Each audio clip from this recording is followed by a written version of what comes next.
Welcome to this week's Q&A. We've got a great question from one of our viewers.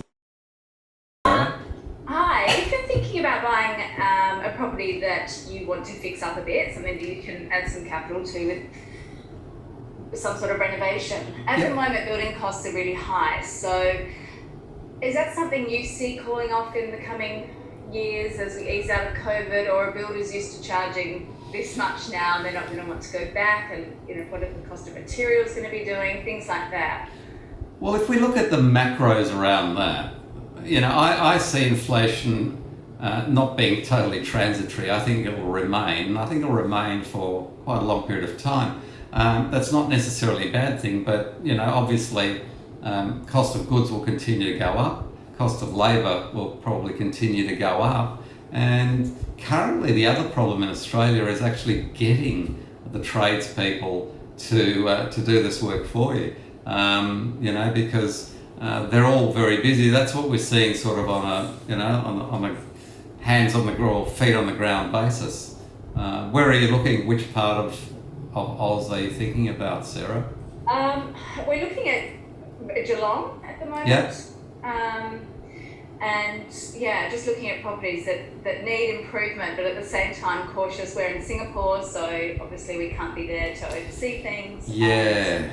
And, it just doesn't seem like, I've never done it before, so I don't know how easy or difficult it normally is.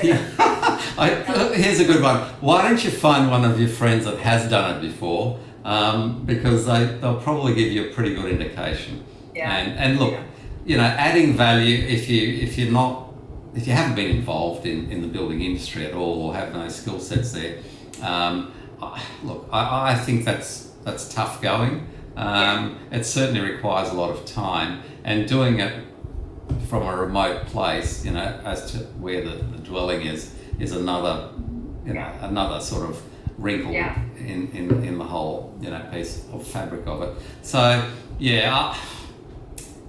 as I said, I think it's more if you're coming into an area where you may be looking at retirement, or you've got more spare time, you may have had some experience in this area. That's a better way to try and add value through something like that, I think, rather than being in another country and not having done it before ever, because experience generally, I've found in my life, costs money.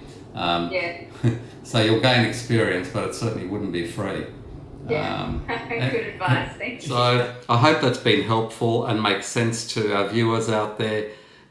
If you like what you've seen, please follow us on our YouTube channel and click like. Send in your questions. I look forward to those, and I'll see you again next week in our Q&A. All the very best. I'm Andrew Unterweger from Wise Guru.